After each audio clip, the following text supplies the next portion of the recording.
Coucou tout le monde, aujourd'hui on se retrouve dans cette nouvelle vidéo. Dans cette vidéo je vais vous faire ma toute première vidéo recommandation et aujourd'hui je vais vous recommander des romances.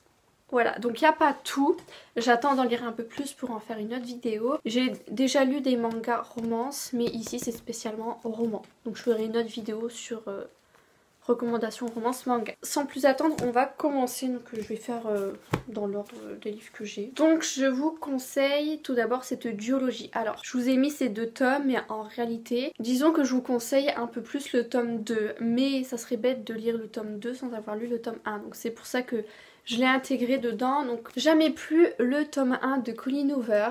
Donc on suit la vie de Lily Blossom qui a toujours rêvé d'ouvrir un fleuriste, une boutique de fleurs. Mais avant ça, elle a emménagé dans un appartement et sur son balcon, elle fait la rencontre de son voisin qui lui dit clairement qu'il a très envie de coucher avec elle. Donc c'est comme ça qu'ils se sont connus et ce fameux voisin c'est Ryle et c'est un neurochirurgien. Leur rencontre débute comme ça et quand Lily elle était en train de faire les travaux de sa boutique, il y a une femme qui arrive. Embauchez-moi et tout, nanana. Sauf que de base Lily elle avait pas prévu tout ça mais en fait elle l'a embauché. Et en fait je crois que cette femme ne faisait pas ça pour l'argent, juste histoire de travailler. Voilà, du coup elle l'a embauchée. Ça devient la meilleure amie de Lily et en fait on apprend au fur et à mesure que cette fameuse femme c'est la sœur de Ryle. Donc forcément ils se rapprochent de plus en plus. Donc c'est une petite romance entre une fleuriste et un neurochirurgien. Sauf que au milieu il y a Atlas, le premier amour de Lily qui refait surface. Donc voici pour le tome 1, donc ça parle de violence conjugale et dans le tome 2 du coup, pour la faire court, c'est la romance entre Atlas et Lily Blossom. Tout simplement, donc Atlas c'est un chef cuistot, voilà c'est un chef cuistot et bah, Lily elle est toujours fleuriste. Et suite aux violences conjugales de Ryle, comme vous l'aurez compris, alors je spoil pas vraiment, hein, dans tous les cas c'est dit très tôt dans le livre, hein, voilà. Mais dans le tome 1 je parle, mais forcément ils sont plus ensemble. Ryle et Lily, donc là c'est une romance entre Atlas et Lily. Voilà, je vous en dis pas plus, mais celui-ci, alors le tome 1 il était adapté en film où il y a beaucoup de scènes coupées. Le tome 2 il est toujours pas adapté en film et quand il sortira je le regarderai.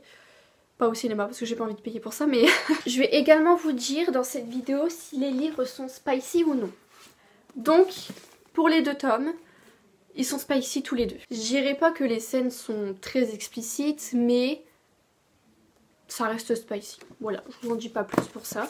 On finit dans les poches et je vous conseille The Gravity of Us de Brittany C. Cherry. Alors celui-ci je vous le conseille, je l'avais acheté à une personne, elle m'a donné son avis et en fait ça refait... Mon avis il a pas changé, mais en fait j'ai réalisé certaines choses. Donc on suit la vie d'une femme que je ne sais plus comment elle s'appelle, qui est également fleuriste. Elle a pas mal de commandes, dont une commande pour un défunt.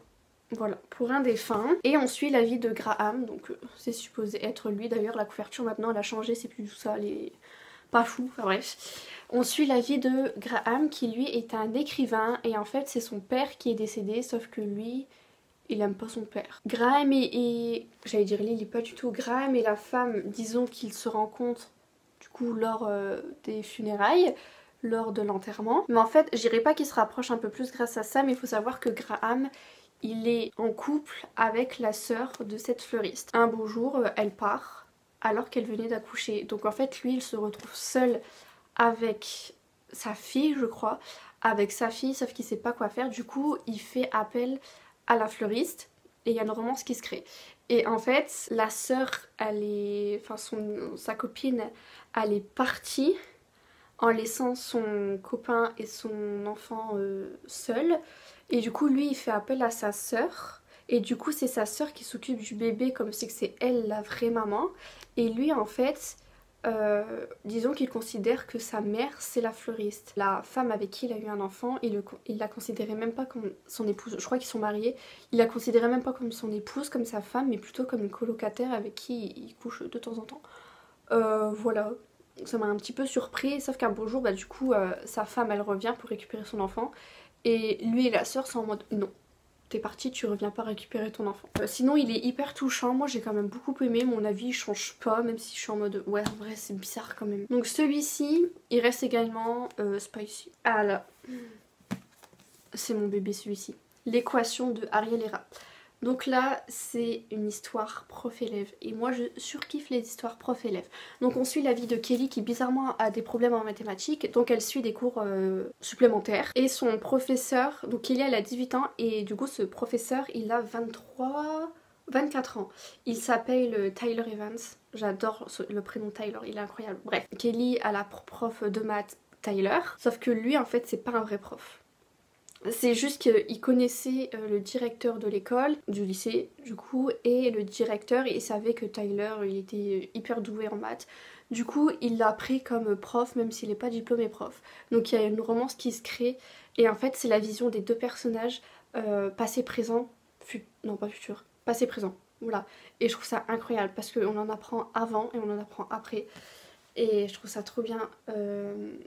Le livre il est gros mais il faut savoir que la police elle est minuscule à l'intérieur mais il est d'une facilité à lire. Il est incroyable. Lui il est spicy mais plus, très détaillé. Et ils le font partout quoi. Ils le font partout. Et je trouve que l'histoire, je dirais pas originale, mais juste, il y a un retournement de situation, il y a là du suspense, on a trop envie de savoir ce qui se passe et qu'est-ce qui les a poussés à en arriver là. Et je trouve ça incroyable. Donc celui-ci, si vous voulez une romance prof-élève, foncez. Ensuite, la dernière romance que j'ai lue, Mad Majesty de Delinda Dane. Donc ça c'est une romance royale. Donc on suit la vie de Esme qui est bas. C'est-à-dire qu'elle n'est pas riche, juste elle est bas. Elle n'est pas pauvre mais elle est bas. Et elle a arrêté ses études de l'histoire de l'art pour s'occuper de son père qui est malade. Donc elle subvient aux besoins de sa famille, donc de sa soeur, de sa mère et de son père. Sauf qu'il n'y a que son père qui est en mode hyper sympa avec elle et sa mère et sa soeur ils sont en mode vas-y voilà. Et en même temps elle est bénévole dans un abri de sans-abri. Dans un refuge de sans-abri plutôt. Le protagoniste c'est Damien qui est le futur roi.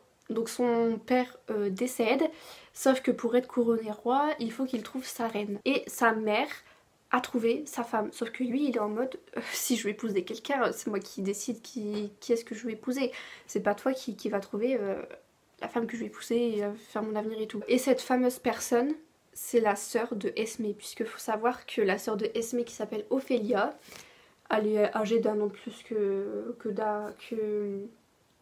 Esme. Esme elle a 23, Ophélia doit avoir 24 et Damien doit avoir 25. Du coup Ophélia elle est dans une école de bonne manière. Donc en fait c'est une école qui permet à ces jeunes femmes d'épouser quelqu'un de fortuné, quelqu'un qui a un statut. Donc sa mère fait en sorte que Ophélia et Damien se marient, sauf que Esme et Damien se sont déjà rencontrés par hasard dans ce fameux refuge pour sans-abri, là où Damien faisait ça comme ça. Enfin, vous verrez pourquoi, ça expliquer pourquoi il a fait ça, mais voilà, il faisait ça comme ça, sauf que Esme, elle était pas du tout intimidée par lui, elle lui a dit ses 4 vérités, elle lui a clairement dit qu'en fait, elle l'aimait pas trop, genre elle aimait pas vraiment la famille royale. En fait, ils ont de l'argent, mais ils aident pas les personnes dans le besoin, comme les sans-abri. Donc elle lui a dit ses 4 vérités et tout. Il y a déjà eu un petit rapprochement et quand Damien il a su que Ophélia c'était la sœur de Esme, et ben il y a eu un énorme retournement de situation. Quand le soir venu, Esme, Ophélia, la maman et le papa étaient invités au royaume pour je sais pas, déclarer à tout le monde que Ophélia et Damien allaient se marier, et ben Damien lui, au lieu d'aller vers Ophélia, il est parti vers Esme. Et c'est comme ça que ça débute, c'est comme ça qu'elle a commencé à vivre dans le château, sauf que elle en fait, disons qu'elle était, je dirais pas déprimée, mais genre elle voulait quitter cet enfer quoi. Parce qu'elle a vécu des choses mais horribles. Lui il est spicy quand même. Celui-ci je vous le recommande beaucoup si vous voulez une romance royale plutôt originale. Ouais plutôt originale, même si Damien lui c'est un gros... il lui a fait du chantage quoi pour l'épouser. Alors là je vous conseille une romance un petit peu plus douce et bouleversante, hyper triste. C'est 1000 baisers pour un garçon de Tilly Cole. Laissez-moi vous montrer cette beauté.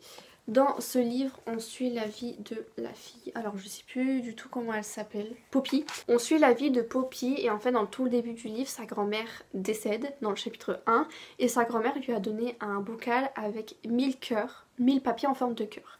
Et sa grand-mère lui a dit tu inscriras dans chaque cœur tes 1000 meilleurs baisers de toute ta vie. Et du coup Poppy tient ça très à cœur et elle a un voisin qui s'appelle Ron et elle a fait son premier bisou à son voisin qu'elle a inscrite sur l'un des cœurs, et elle était petite, hein, vraiment très petite. Sauf qu'en fait au fur et à mesure du livre, bah, Ron et Poppy sont en couple. Sauf que Ron, malheureusement, il a dû retourner, je crois, 2 ans dans son pays natal par rapport au travail de son père. Bah, Poppy, elle, pendant ces deux années, elle a plus du tout donné de nouvelles à Ron, alors qu'ils étaient en couple à distance. Et quand il revient, en fait, il réalise pourquoi elle a fait ça. Et c'est tellement bouleversant. J'ai chialé comme pas possible du chapitre 1 à l'épilogue, vraiment. Je le trouve archi triste et c'est une petite romance. Alors c'est pas du tout spicy, il y a une scène qui est pas détaillée, juste c'est hyper doux. Voilà, c'est juste un petit moment très doux, très en amoureux quoi. Si vous voulez une belle petite romance, par contre l'épilogue, le dernier chapitre et l'épilogue, mais c'est... Vraiment ça déchire le cœur. Voilà, donc si vous voulez une petite romance mignonne et qui vous fait pleurer, je vous le conseille. Ah, alors là je vais vous en présenter 6 parce que c'est exactement la même série. J'ai juste pris tous les tomes, donc je vous conseille Heartstopper. Donc là c'est la première romance MM que je vous montre, donc homme-homme, sinon toutes les autres et le dernier que je vais vous montrer après, c'est une romance FM, donc femme-homme. Là je vous conseille Heartstopper de Alice Oseman. Donc ce sont des romans graphiques, voilà, avec des dessins. Hyper chill, vraiment c'est une romance hyper chill, hyper bienveillante je trouve. Donc en fait ça parle de Charlie. Donc c'est lui, il a toujours su qu'en fait il était...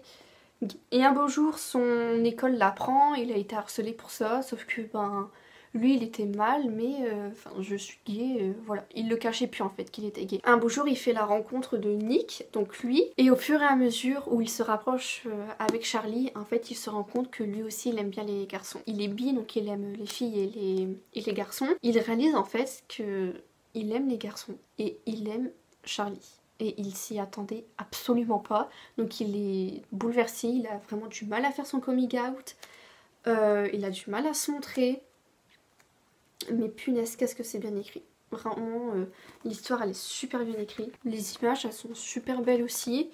Alors ça c'est pas spicy puisque c'est vraiment quelque chose pour ados et même pour les enfants. Il y a juste à ce chapitre là où on voit ce qu'ils font, sans qu'il y ait d'image, sans que c'est vraiment spicy quoi. Enfin, voilà, c'est vraiment quelque chose pour les adolescents, pour les jeunes, donc forcément il n'y aura pas de choses bizarres si on veut. Mais si vous voulez une petite lecture posée, cocooning, hyper bien écrite, il y a plein de sujets abordés à l'intérieur. Donc je vous le conseille et bien évidemment, donc ça c'est la série Heartstopper, donc le 6e et dernier tome va bientôt sortir je pense, mais bien sûr il y a les petites histoires à côté. Donc là il y a Cet hiver toujours de Alice Oseman où on suit Nick et Charlie, donc ça c'est la suite, enfin j'irai une petite romance à côté, leur petite histoire, mais c'est juste que là c'est Noël. Celui-ci je vous le conseille d'avoir lu les 3 premiers tomes avant. Parce que dans le tome 3, vers la fin du livre, il y a un sujet abordé qu'on retrouve dans le livre Cet hiver. Si vous avez lu les 5, vous pouvez le lire. Mais si vous êtes au 2e ou si vous n'avez pas encore commencé la série, ne le lisez pas. Vraiment, minimum, être au chapitre 3, enfin au tome 3, pour lire Cet hiver. Cet hiver, il est archi pas spicy, vraiment pas du tout. Et maintenant, la toute dernière. Alors oui, je l'ai quand même mise à l'intérieur. Une danse avec le prince fée de Elise Kova. Donc ça, c'est une romantécie. On suit la vie de Katria. Donc c'est une femme qui est vraiment esclave de sa belle-mère et de sa belle-sœur, voilà, un peu comme dans Cendrillon. Un beau jour, elle se fait vendre par sa belle-mère pour épouser quelqu'un, voilà. Elle sait pas c'est qui, elle se fait épouser par une personne dont elle ne connaît pas. C'est un prince, sauf que la belle-mère, elle était trop contente, elle a eu plein d'argent et tout et tout. Donc Katria part dans ce fameux manoir, et en fait, le manoir il est désert. Il y a juste l'homme de chambre, enfin l'homme qui est aux besoins de Katria, il est là. Vraiment, c'est vraiment la seule personne à qui elle parle. Et en fait, du coup, son époux qu'elle a épousé, qu'elle a jamais vu, il est pas là. Donc Katria fait comprendre à Joseph, il me semble qu'il s'appelle Joseph, qu'elle souhaite voir son mari. Et en fait, quand elle peut voir son mari, quand elle peut parler avec lui, et ce dernier refuse qu'elle le regarde dans les yeux. Katria n'a pas le droit de regarder, du coup, le seigneur Fenwood. Voilà, elle n'a pas le droit de le regarder, sauf qu'un beau jour, et en fait il se rapproche petit à petit, hein, il se rapproche. Un beau jour, une bonne nuit, Katria entend des cris. Non, pas du tout. Le seigneur Fenwood lui donne une lettre d'adieu. Voilà, il lui donne une lettre d'adieu. Sauf que elle, en fait, elle est pas du tout d'accord. Elle veut pas lui faire ses adieux et tout parce qu'elle, elle est quand même attachée à lui. Et du coup, elle fouille dans le château, même aux zones interdites. C'est-à-dire que Damien, pas du tout, Fenwood, il lui a dit là, t'as pas le droit d'y aller, t'as pas le droit d'y aller quoi. Sauf qu'elle, elle y va et en fait, elle se rend compte que c'est un fée, F-A-E, et qu'elle est entourée de plein de fées. Sauf que elle, en fait, elle ne croyait pas à ces fameuses rumeurs, à cette fameuse légende plutôt. Elle ne croyait pas du tout à cette fameuse légende, même si on lui racontait depuis toute petite, elle n'y croyait pas du tout. Du coup, bah, il se voit pour la première fois. Enfin, elle le voit pour la première fois. Lui, non, il l'a déjà vu plein de fois. Hein. Mais en fait, elle est choquée. Elle est choquée. Et en fait, à ce moment-là, il faut savoir que quand lui, il a acheté elle, il lui a donné plein de pièces d'or, mais en fait, il l'a surtout acheté pour un livre. Un livre qui a une place très importante dans le livre. Et elle, quand elle voit que le livre, il a été brûlé dans du feu, elle a essayé de le sauver, puisqu'en fait, c'était la dernière chose qui restait de sa mère décédée et de son père décédé. Donc elle rentre dans le feu pour prendre le livre, sauf qu'en fait, bah, le feu il est plus là, et le livre non plus. Et on apprend qu'en fait, le seigneur Fenwood, c'était un rituel, genre la dernière chose qui lui manquait pour ce rituel, c'était le livre. Et c'est lui qui était censé rentrer dans le feu pour avoir le pouvoir ultime qui lui permettrait d'être roi. Mais puisqu'elle est rentrée dans le feu, c'est elle qui a dérobé ce pouvoir. Donc ils partent à l'aventure pour que elle donne, rend son pouvoir au seigneur Fenwood. Oh, je dirais que c'est un tout petit peu spicy, mais c'est archi pas développé. Voilà, vraiment pas du tout développé. Il y a peut-être 2 scènes seulement à la fin du livre. C'est pas du tout développé. Je trouve que l'histoire, elle est super originale. Je la trouve bien. C'est juste en termes de roman, j'aurais aimé que ça soit un peu plus osé, des scènes un peu plus explicites. Je suis pas habituée en fait aux romances où vraiment c'est pas du tout expliqué. Comme je viens de vous le montrer, en fait, il y a que des trucs où vraiment c'est détaillé de fou, de fou, de fou, de fou malade. Sauf là. Donc j'étais pas habituée, mais en soi, l'histoire, je la trouve vachement bien. Vraiment. Elle est trop bien. Et je vous le conseille fortement. Voilà, j'ai fini pour cette petite vidéo recommandation. J'espère qu'elle vous aura plu. Donnez-moi des idées de vidéos que vous souhaiterez avoir sur ma chaîne YouTube en commentaire et je les ferai avec plaisir. Je vous embrasse et je vous dis à la semaine prochaine. Bisous.